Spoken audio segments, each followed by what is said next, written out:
So, you hear me talking about all these jobs where we make $2,000 in an afternoon, or we put 2 yards of mulch in and we make $1,100 in a couple hours. Those jobs do exist, don't get me wrong. But today, we're gonna actually talk about jobs that take a big fat duker on your profit margin, because as contractors, you're gonna have almost as many of those opportunities as you have success stories. And I wanna make sure that we understand both sides of the story. We cover a wide range of issues today, including a skid loader that got buried in the bottom of a swimming pool, a commercial job that I did, $90,000 retaining wall. Guess what? I didn't get paid a nickel on that project. About the city coming in and making your life a living hell on another job, and so on and so forth. They don't always work out. And today, we're gonna go over a few of those jobs. I don't know if it's gonna be beneficial to you guys or not, but you see me doing these push-ups? It's because if I didn't, sometimes I feel like my head would explode, because it drives me insane on some of these jobs. They're just so stressful, so tough. This is how I get rid of it. This video is for you guys, to show you it's not all easy work. Right. I've talked to you about compartmentalizing your bids in the past. I've talked to you about trying to build profit into each component of a job, because they're not always going to go the way you want them. This project right here is a prime example of how parts of this job went amazing and parts of this job went south on us, and we actually had a loss. Okay, so I want to flip you around. I want to show you the patio. There used to be a swimming pool here. This all went great. We filled the swimming pool in, went fine. Built this patio, went amazing.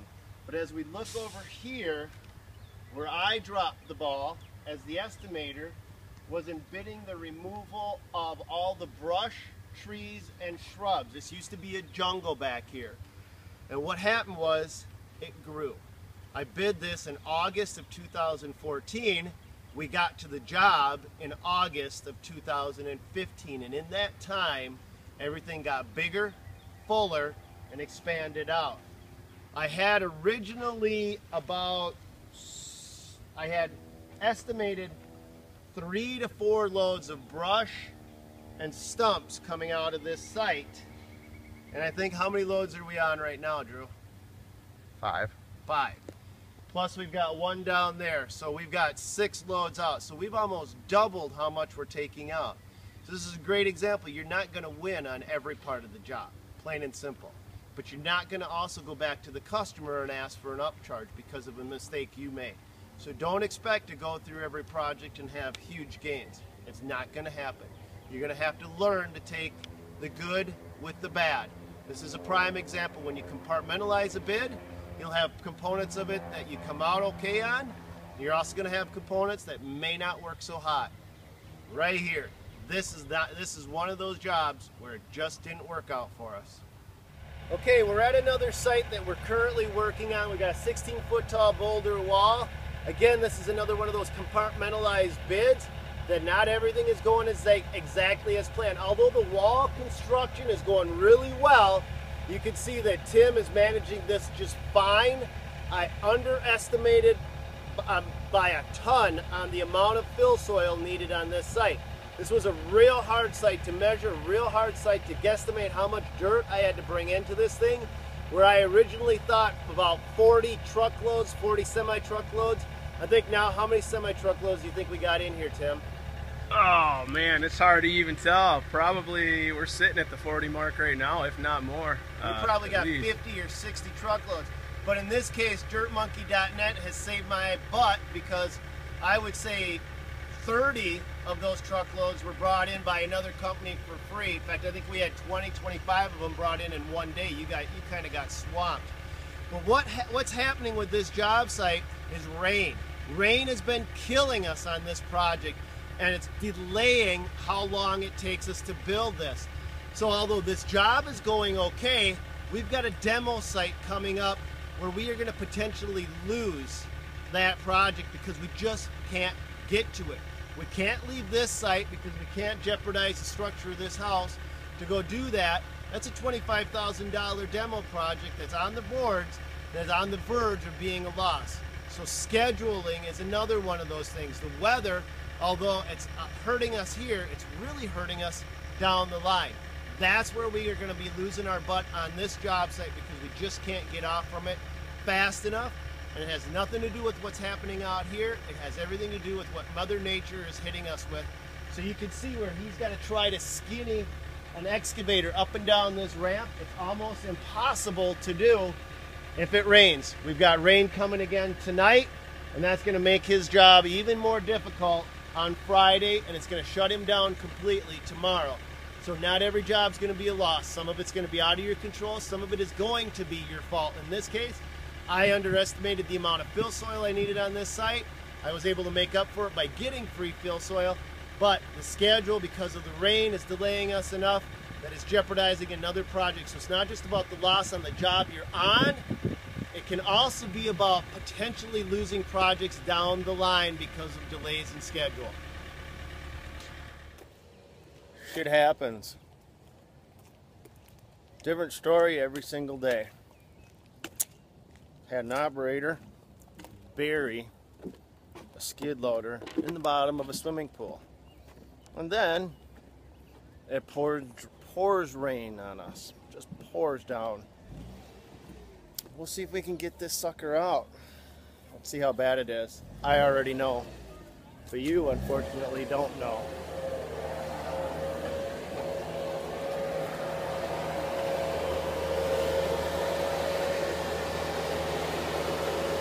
Stuck. That one was dry out when we got here. It's not dry anymore.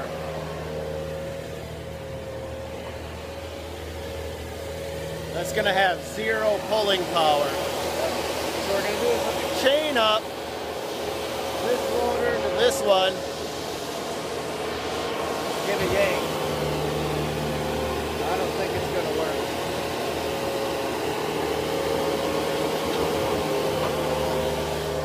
We'll find out, won't we?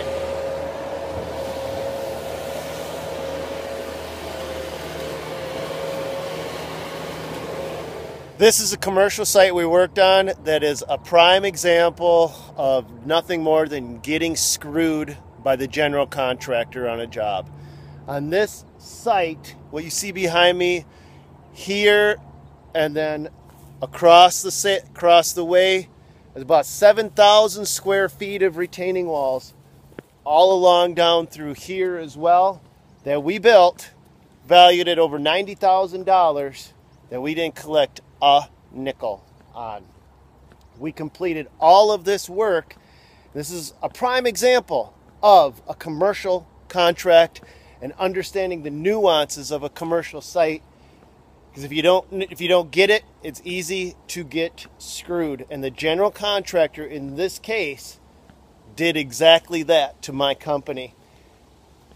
We completed all of this work, this retaining wall all the way down, and had it done before the dedicated pay period even arrived. So we were done, completely finished with the project before we even knew that the general contractor was going to give us any problems. What happened was when we found out that the general contractor refused to pay us, we went through the court process. Now, first thing I'm going to tell you is you're never going to win going to court. So don't bother doing it if you don't have to. But in this case, the general contractor's project foreman on this site actually agreed to go to court in our favor. Even with that being said, I want to tell you how dedicated I am to avoid going to court at all costs. Even with their project foreman agreeing that we did everything right and that the general contractor owed us the $90,000 that we were due on this job, I opted to skip going to court. And here's the reason why. When you go to court, they were suing us. That's a way general contractors try to get out of paying their bills, plain and simple. They try to sue you, countersue you for whatever you owe them, okay? So when you go to court, you have a suit and a countersuit, and you have a judge that doesn't know jack about construction. And the unfortunate truth is a lot of those times, because there's so many details in a project like this and so many things to understand, the judge will look at the middle ground. Now in this case, I had no middle ground. I had built this entire retaining wall all the way down. I had paid for all the rock. I'd paid for all the labor. I had completed all of the work on this job site, and I had no extra money left over. I was basically out $90,000 and 60 days of labor, prime time during the summer. And so what I wanted to avoid was going to court at any expense, because I knew that middle ground would be the death, which would mean I would hire an attorney. I would be paying the attorney $225 an hour. The attorney loved it. He said this was a slam dunk case. But he was the one that had nothing to fear. He had nothing to lose. Where I, on the other hand, had all this work that we completed all the way around this site as a potential loss. Long story short, we settled out of court for zip. The general contractor collected nothing from us. We collected nothing from the general contractor, because I knew what was on the line. I will have a video at some point coming out about commercial versus residential sites. I don't mean to be mean when I say judges don't know jack about a lot of the construction details. Well, here's some of the details that I figured would be lost if we went to court. The surveyors hired by the general contractor mistakenly staked the top of the retaining wall instead of the bottom of the retaining wall, which threw the actual positioning of the retaining wall off. On top of that, the general contractor was obligated to give us control points in the field zone. Control points means dedicated stakes that aren't ever moved, that we can take a tape off, and then we can determine if the surveyors are right or wrong in their work. Those control points weren't on the site. Those control points didn't exist for us to double check it. So we were relying on the general contractor's surveyor to provide us with accurate information. That didn't happen. That can be a gray area. Those types of things don't weigh in your favor, even though they're outside of your own control. That can mean a loss for you. In this case, it meant we lost $90,000 on this job. Sometimes there's conditions out of your reach. In this case, this is a prime example of what can happen if you're working with a general contractor that has their own interests in heart. What am I saying? They all have their own interests at heart.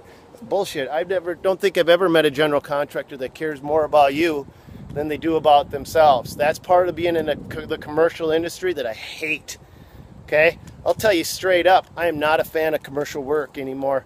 I've done commercial work my entire life. I've worked on projects like this. I've had 4 or 5 crews running, and it's just not fun. Big profits, big jobs, but big problems. Very big problems. When you get involved in a project like this, it can go south on you, and when it does, it can go south in a very big way. And this is an example where we took a $90,000 loss on one single job.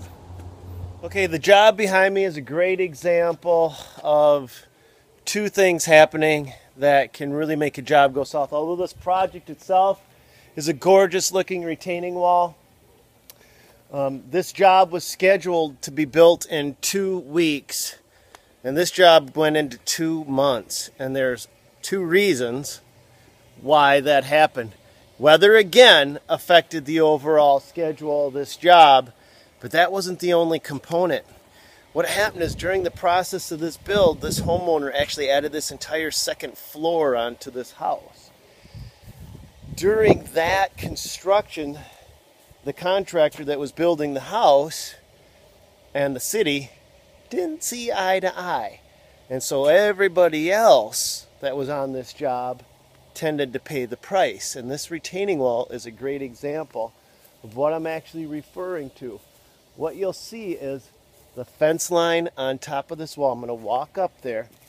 The fence line on top of this wall had to be precisely no closer than 4 feet from the retaining wall. And so what the city would do, because they were torqued about some things happening, they would come out and take a tape measure from the boulders to the fence line. And every single stone had to meet their very specific requirements or it wouldn't pass. So now we have an exceptionally wet spring. We're fighting the weather, and then on top of it, we're fighting the city. Those two things made a 2-week job bump out into 2 months. So another example, you can't control that. You don't know what's going to happen. You got to eat it up. What do I do on these jobs? Did I charge the customer more? Oh, heck no. This job sucked. I hated every moment of it. Loved the customer, great customer. He's the announcer for the Minnesota Twins. In fact, he texts me randomly out of the blue, you want to go to a Twins game? In fact, when I was driving here, he was over playing in the ball fields with the little leaguers. But you don't charge more. You eat it up. It sucks. It is what it is. Here's another retaining wall we built down here on this job site. This is a double tier. Now you're going to see we switched it up. We went from boulders to modular block, but that's because the idea was to create a flat play area here, and we needed to absolutely maximize the space. So when you look at this, these walls were measured to the inch from the back of the cap to the next tier because the city was being that particular about this job site. Place that's supposed to go in here, and if we went with boulders, the length and the width of the boulders themselves would have made it almost impossible to gain as much flat ground as possible to put a playground in. So that's this job site. Another example, can be weather, can be the city, can be a contractor screwing you, can be your own fault. Lots of different variables, and they don't all work out. I tell you that straight up. Okay, it doesn't look like much, but this hole in the ground cost me $4,000. Here's an existing window well. Here's the one we built to replicate that window well. This job was originally bid at $4,000, and I had it scheduled to have 2 guys come in here and complete this project in about a week is what I anticipated to get it done. But because the footings on this window well went so deep, we had to dig this whole area out extra wide. We had to remove the air conditioning unit, and then we had to build it back up.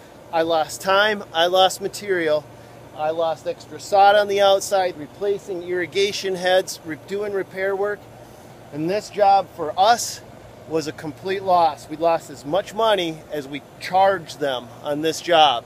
So this is what we call I call it the hole from hell. A complete loss on this project. Here's the original. And you can see where it looks like it would be an easy cheesy get in, get out, get it done, no big deal. But whoever put these buildings in place tied the footings down at bottom of wall, bottom of footing elevation, an extra 4 feet deep. And when that comes out, it makes your dig, instead of being right along this line right here, you have to start digging out here to get the soil to taper down, to get the footings out. So here's a great example of how a bid can go south on you. Unknown conditions. It just plain and simply happens. I hope after you see some of the hardships and trials and things that I go through in my company, maybe, just maybe, it'll put in perspective what challenges you guys will face as you're going through your daily jobs. Because I'll tell you straight up, the 5 jobs, 6 jobs that we looked at today, that's just a tip of the iceberg. A lot of the stuff we face as contractors, just you get hit from all different sides. And trust me, you can't anticipate. You can't guess where it's going to come from. You just basically have to do it. You have to learn to bounce back. Being successful as a businessman, as an entrepreneur, has absolutely nothing to do with how you respond when times are going well. And it is everything, absolutely everything to do with how you handle the stress, how you handle the turmoil, and how you respond. That, when you can handle that, that is a sure sign that you're on the right path to success. So, one of the things that I do to keep from bringing it home is work out. I work out for my family. I work out so when the day is done, they don't feel any of the stress that I feel during the day. So I want you guys to have an outlet. I want you guys to have some way that when the world's taking a big duker on you, you don't bring it home to the family, your wife, your kids, your friends, your loved ones. They never see it. They never feel it. They don't know what's happening. And they think you are one cool dude or one cool gal. I love you guys. I hope watching me go through some stress, some of the stuff I've done, will help you guys out. Take care, my friends.